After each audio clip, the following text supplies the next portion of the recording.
Chers amis, j'ai fait plusieurs vidéos sur le Rif en langue tamazight, la langue riféenne, et aussi en arabe.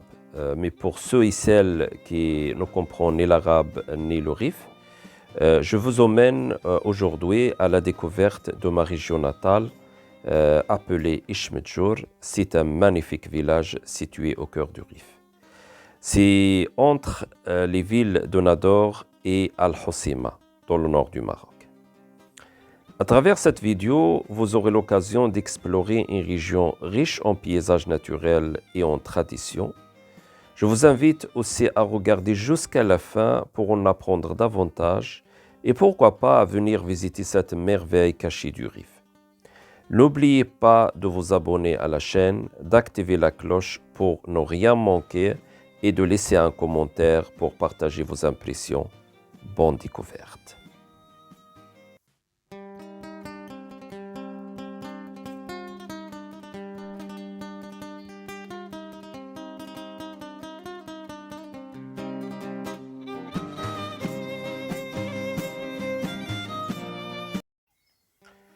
Beaucoup de gens pensent que le Rif se résume aux villes d'Al-Hoceima et de Nador.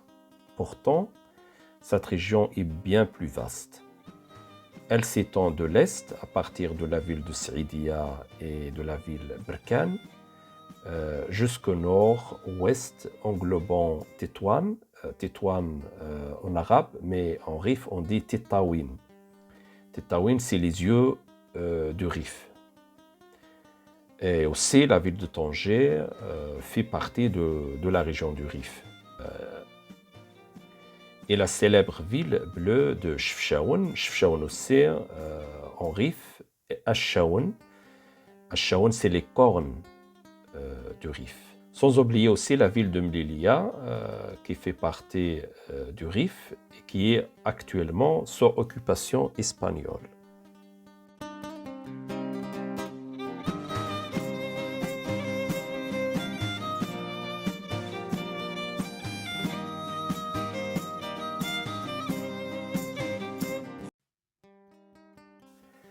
Ma région natale, que je souhaite faire découvrir, se situe au cœur du Rif, entre Nador et Al-Hoceima. Pour avoir une vue panoramique sur le douar Ishmedjour, j'ai emprunté un chemin menant à la montagne qui surplombe mon douar. Cette montagne s'appelle Douar Igharben.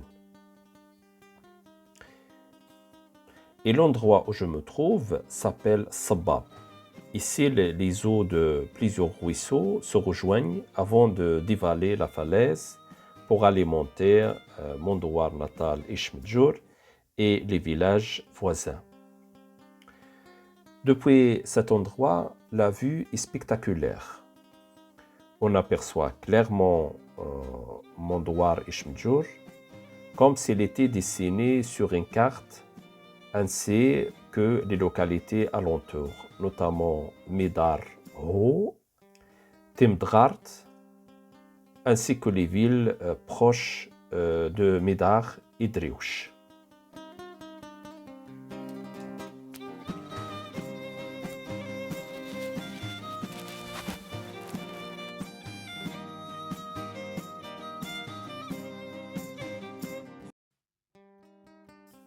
Ce matin-là, j'ai pris un moment pour profiter de la vue panoramique sur mon douar Ishmedjour, surtout au lever du soleil.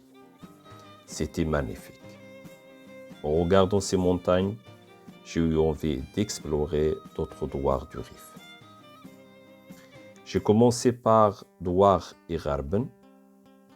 Avant, il était plein de vie, mais aujourd'hui, la plupart des habitants sont partis, soit dans d'autres régions du Maroc, soit en Europe.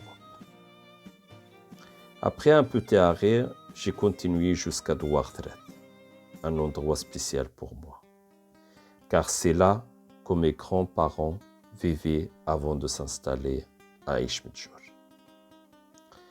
Là-bas, j'ai été touché par l'accueil des habitants. Ils sont vraiment chaleureux et hospitaliers. J'ai aussi rencontré une jeune fille née en Belgique Elle était venue avec son père pour découvrir la terre de ses grands-parents. Elle m'a dit à quel point c'était important pour elle et a encouragé les jeunes d'origine marocaine à venir voir où ont vécu leurs ancêtres, parce que ça fait partie de leur identité. Après Thrath, j'ai continué mon chemin vers d'autres douars comme Eferneh. En route, je suis passé par une forêt qui avait été en partie détruite par un incendie il y a quelques années.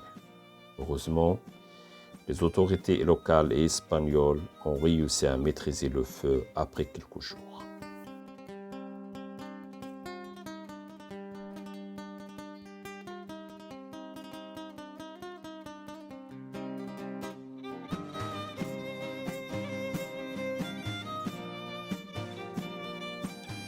Les montagnes du Rif, ce n'est pas juste des beaux paysages, ils sont aussi une grande histoire.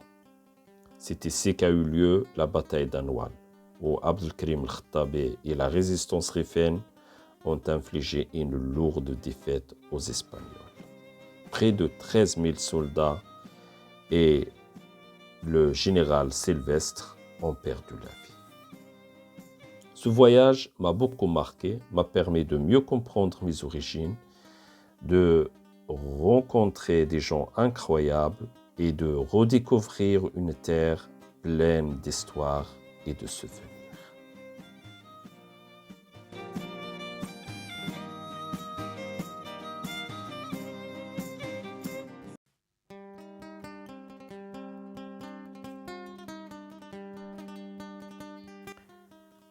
Parmi les personnes que j'ai rencontrées, je cite en premier lieu M. Allal Sermar, un homme âgé de plus de 80 ans. Il m'a parlé de l'époque où les habitants quittaient leur village pour migrer vers l'Europe. Cette période, la vie était simple, mais marquée par la pauvreté. Les maisons construites en terre, pierre et en bois étaient peu nombreuses. Chaque maison abritait plusieurs familles. Mais la solidarité entre les habitants était forte. C'était la seule manière de surmonter la pauvreté et de survivre. Les villageois vivaient principalement de l'agriculture locale et de l'élevage d'animaux domestiques. Mais tout a changé avec la signature des accords bilatéraux entre le Maroc et la Belgique, ainsi que d'autres pays européens. De nombreux habitants du douar ont alors décidé de partir en Europe pour y travailler. Quelques années plus tard, grâce au regroupement familial, ils ont fait venir leurs proches. Si cette migration a permis d'améliorer leurs conditions de vie et de moderniser le douar avec de nouvelles maisons spacieuses, il a aussi eu un effet négatif. Comme dans beaucoup d'autres villages du Rif, la population locale a fortement diminué, laissant la région presque vide.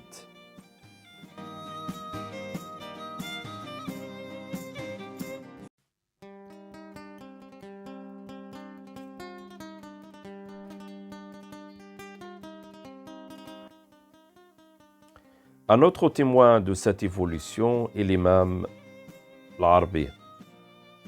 Arrivé à Echmedjour en 1985, depuis 40 ans, il exerce comme imam et est devenu un membre respecté de la communauté.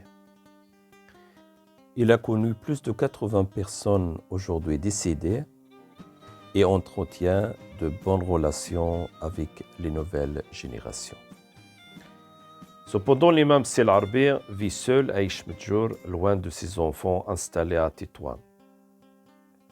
Aujourd'hui, âgé de 75 ans, il espère obtenir sa pension pour pouvoir rejoindre sa famille et passer ses dernières années auprès d'eux.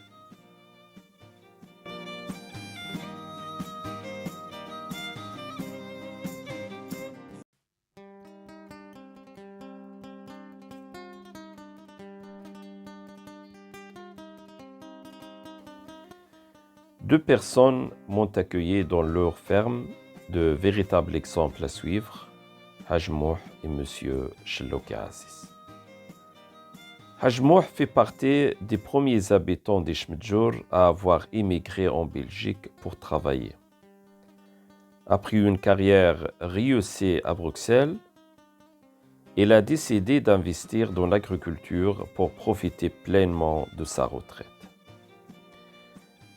Son attachement à sa terre natale l'a poussé à acheter une ferme où il cultive plus de 200 oliviers et 100 figuiers. Être ici lui procure de grandes satisfactions. Se sentir utile et créer de l'emploi pour aider des familles locales à gagner leur vie. Il adresse un message clair aux jeunes vivant en Europe. N'oubliez pas ce que vos parents ont construit ici. Continuez à préserver cette beauté naturelle et à créer des opportunités pour les habitants.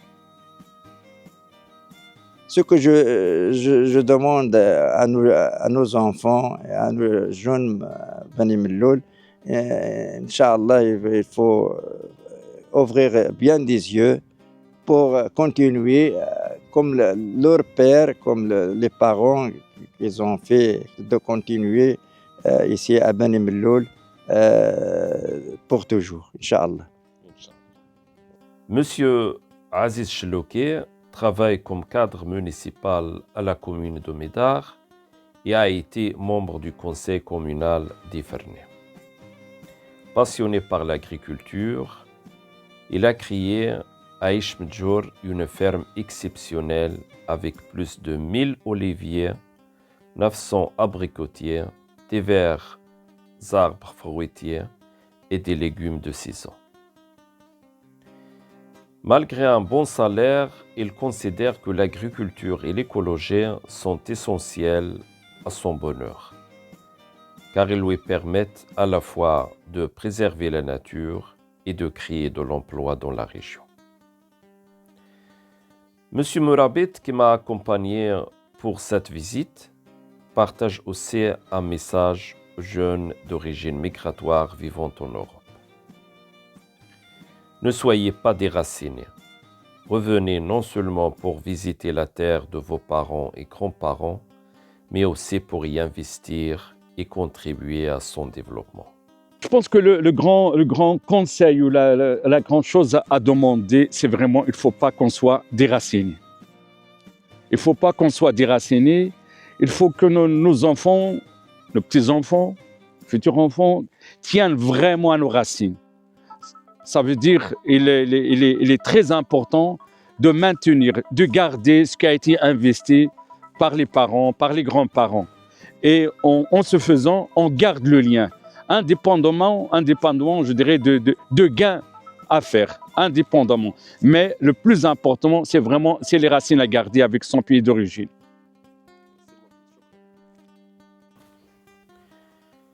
Il existe un endroit qui a une grande valeur historique pour les habitants d'Ishmedjour et des villages voisins. Le marché Al-Ahad, le marché du dimanche. C'était un lieu incontournable où nos parents et grands-parents venaient acheter leurs provisions pour toute la semaine. Les agriculteurs locaux y vendaient leurs légumes de saison et les habitants s'y retrouvaient pour discuter des sujets de la vie quotidienne. Quand j'étais enfant, j'aimais accompagner mon père au marché, surtout pour acheter des bonbons. Ce souk était un lieu de plaisir pour petits et grands. À l'époque, il était toujours plein du monde. Même les coiffeurs y installaient leurs tentes pour couper les cheveux à tout le monde. Mon premier coiffeur, je l'ai connu ici, au marché du dimanche. Un souvenir que je n'oublierai jamais. Un autre souvenir marquant pour moi est l'école primaire située sur cette place. C'est là que j'ai appris à lire et à écrire, comme de nombreux autres élèves qui ont commencé leur parcours scolaire ici. Aujourd'hui, beaucoup d'entre eux occupent des postes importants, que ce soit au Maroc ou en Europe. Monsieur Lotferadé, un ami vivant en Belgique et que j'ai retrouvé sur ce marché, lance un appel à tous ceux qui ont vécu ici. Revenez de temps en temps visiter cet endroit. N'oubliez pas vos souvenirs ni ceux de vos parents et grands-parents.